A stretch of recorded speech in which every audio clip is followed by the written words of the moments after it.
Anong ganap sa mundo ng showbiz?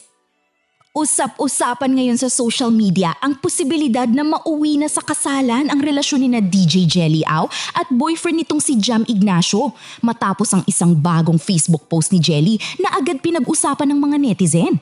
Sa naturang post, ibinahagi ni Jelly ang isang sweet photo kung saan makikitang nakasuot siya ng singsing habang hinahalikan siya ni Jam. Mas lalo pang umugong ang espekulasyon dahil simpleng ring emoji at lock emoji lamang ang inilagay niyang caption.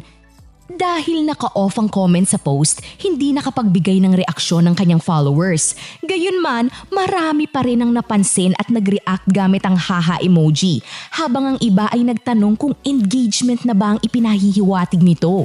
Mas naging usap-usapan ito dahil noong Pebrero taong 2025 ay mismong si Jelly ang nagsabing wala nang matutuloy na kasal nila ni Jam matapos ang umano'y insidente ng pananakit na kinasangkutan ng huli.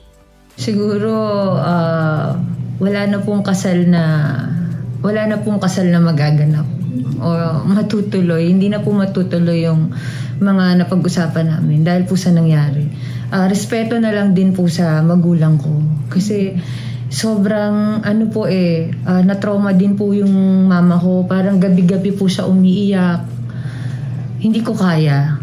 Kalauna noong Disyembre taong 2025, lumabas ang mga ulat na nagkabalikan ng dalawa, bagay na ikinagkulat ng marami. Sa ngayon, wala pang opisyal na pahayag sina Jelly at Jam kung engaged na nga ba sila o may plano ng magpakasal. Nananatiling haka-haka lamang ng publiko ang tunay na kahulugan ng ipinost na larawan at emojis.